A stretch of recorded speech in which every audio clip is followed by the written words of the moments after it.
Hi guys, welcome to my YouTube channel. This is episode one of my 100k Hola Prime Pro from challenge. I've created this channel to be able to document my journey to becoming a profitable trader. For me to give a brief history about myself, I think I have been trading for the past, or I would say I have been actively learning how to trade for the past 4 years now.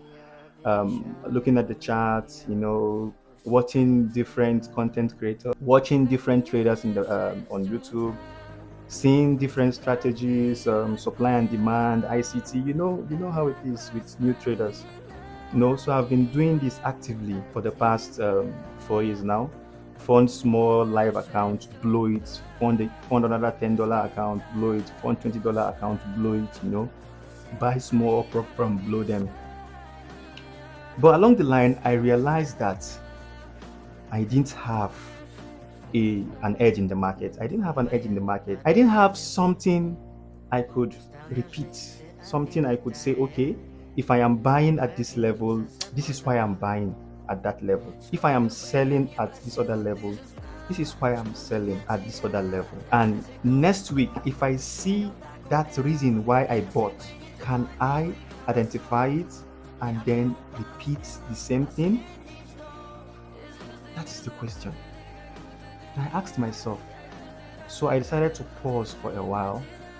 Decided to stop funding unnecessarily both personal or buying from challenges and go back to the charts and study. I continued journaling, looking at the charts, journaling, asking questions, trying to understand what kind of trading style fits me, fits my lifestyle, what kind of trading strategy or trading plan fits my lifestyle. You know, I over the years I started as a day trader. I was trading on the 15 minutes time frame, but I realized that 15 minutes wasn't for me because I had to go to work. I cannot be trading while at work, hiding in the toilet, trying to trade. Over the years, I now realize that it would be better for me to switch and become a swing trader. So at the moment, I'm a swing trader, and my trading edge or model, which I have developed, is for swing traders. It's perfect for me.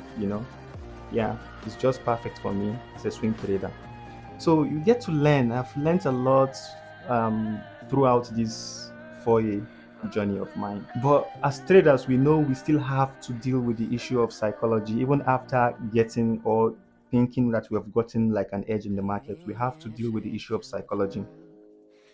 And when you don't have trading partners, or you don't have people that um, could look over your shoulder to look at your trades, people that you could share your trades with and your forex journey with, it's easy for people to deviate from their whatever trading plan they've developed. You could silently blow accounts and nobody's going to ask you because you are not accountable to anybody.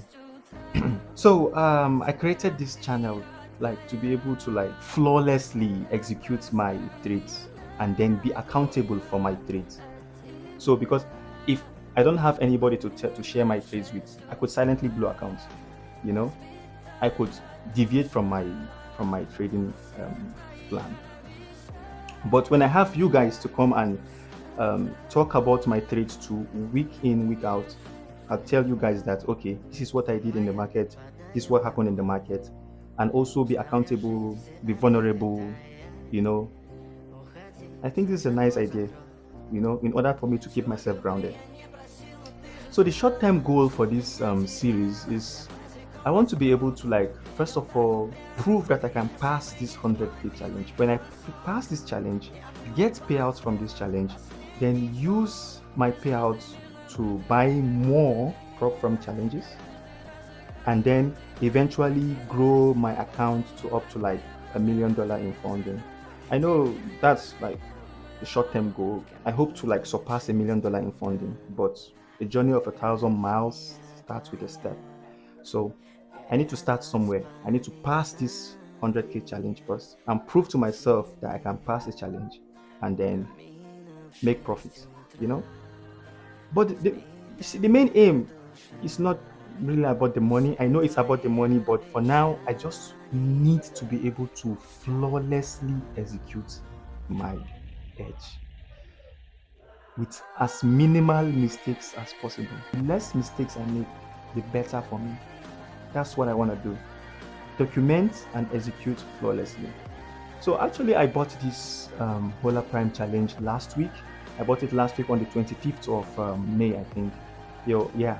So I started trading this account last week, and unfortunately, I've taken 3 losses already.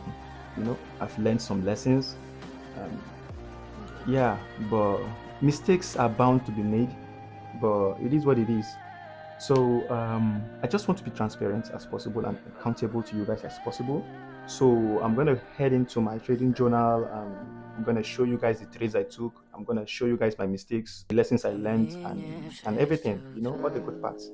So you're welcome. Welcome to this journey of mine. And yeah, let's go. Let me show you. So this is my trading journal. I actually bought this Hola Prime challenge on May 25th, but I was only able to find my first trade on May 27th. And from that May 27th, I took 6 trades, taking my final trade on USD card on May 29th. Unfortunately, I've taken 3 losses. Three. You know, it's so annoying when you start a new program challenge with losses. Like, everybody wants to start a challenge with wins and hopefully, pass the challenge with like 1 trade or 2 trades and be done. But the thing is, the forex market is not like that. It's based on probability. You cannot really know the sequence of your wins and your losses. You cannot really know. You can start a challenge with wins, 3 wins in a row, 4 wins in a row, and then before you know it, after those wins, you go into a deep losing streak. So anything can happen in the market. So I think this is just normal. It's not as if my system is broken or anything. There is no cause for alarm. I am optimistic. I'm gonna bounce back. I'm gonna come back from these losses. So let me just open up the charts to show you what I saw in the market before taking the trades. Yeah, so this is the first trade I took on AUD NZD. This is a continuation model I have, which I follow and developed, and it works. Sometimes it doesn't work. Sometimes other times it doesn't work. So for this, I initially took this bullish setup testing this setup, and I took this bullish setup with different accounts. It turned out to be a win, so I was hoping to continue this trade, just normal fib continuation setup from my swing low to my swing high. I use my Fibonacci tool to just try to continue the bullish momentum, but unfortunately it turned out to be a loss. I hit my stop loss, and it's fine. So moving on to the next one, the second trade I took was on Euro CHF. This Euro CHF trade is still ongoing, and fingers crossed, I'm really hoping for this trade to hit my TP. As you can see, this trade annoyingly came so close to my TP, teased my TP and refused to hit it. It refused to hit my take profit, and then rejected. Past me, old me, something in me would feel like, just close this trade. Close it. It's already close to your TP. Just close it up. But I want to develop. If I'm really serious about developing as a trader, I have to allow this trade either hit my TP or hit my stop loss. I'm a swing trader. I bought trades for this. And based on my model, based on my strategy, based on my edge, what I've tested in the market, I don't break even. I don't go break even because I hate it when I have analyzed the charts, price goes almost towards my take profit, reverses back and hits my break even, and then go straight back to my take. It's so annoying. So this is the reason why I don't break even. So imagine holding trades 3 days, 4 days, only for this price to go and tease your take profit, come back and hit your break even. Then finally, eventually, it will now slowly go and smash your take profit. It's so annoying. So this is the reason why I never ever break even. If it wants to hit my stop loss, good and fine. I will make sure I manage my risk. So if my position size is very small enough to handle my trading account, if it hits my stop loss, it's fine. So I don't mind. I'm gonna hold this trade. So moving on to the next trade I took was the losing trade of NZD. This strategy is just my reversal strategy, whereby if I had taken a continuation trade, I would just take the reversal after my continuation trade has been taken out. Like if I took a stop loss kind of on a continuation trade, I would just take the reversal of that trade. It works sometimes, but other times it doesn't work. So that's trading for you. You don't expect your edge to work every time. You don't expect your edge to work 100% of the time. Sometimes it will work, sometimes it won't work. So it is what it is. It's a stop loss, and then no big deal. Moving on to the next trade I took. The next one I took is still running. It's a trade on EuroCard. It's a nice trade. It's followed my strategy perfectly. Liquidity sweep, break of structure, retest, and use my Fibonacci to get the entry. Although I entered this trade late, the price had already tapped the normal level where I would have taken this trade. Set my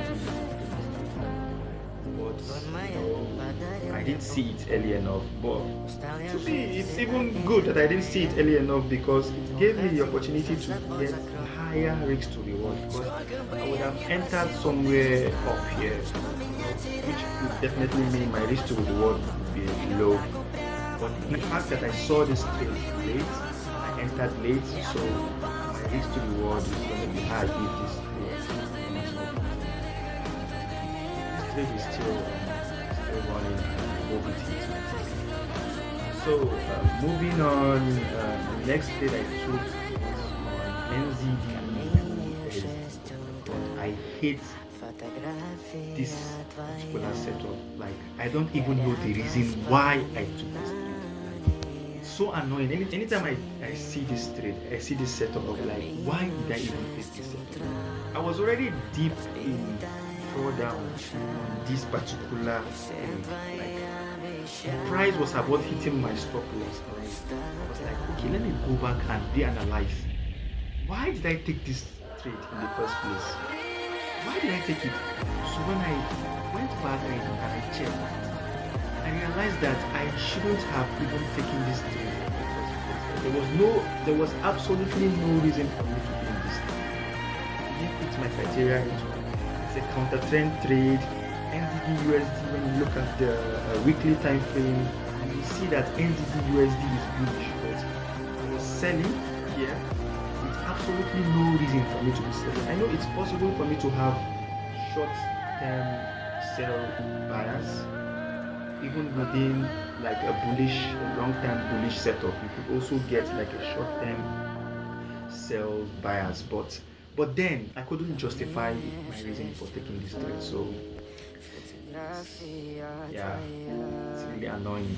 And the annoying part is I was even risking 1% on this setup, so it's annoying. So the last trade I took for the week was on USD card.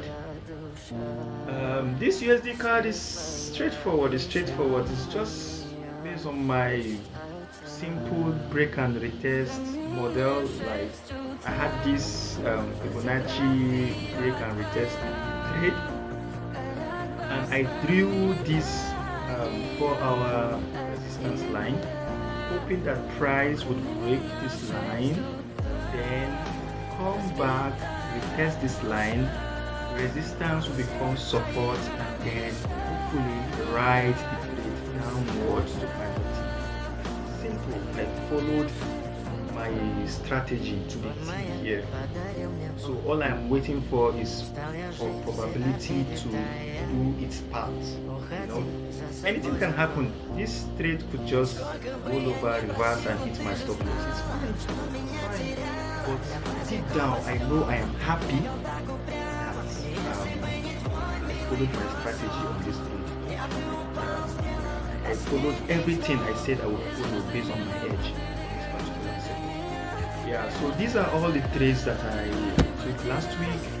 Then I made some errors, like especially this trade I took NZD USD.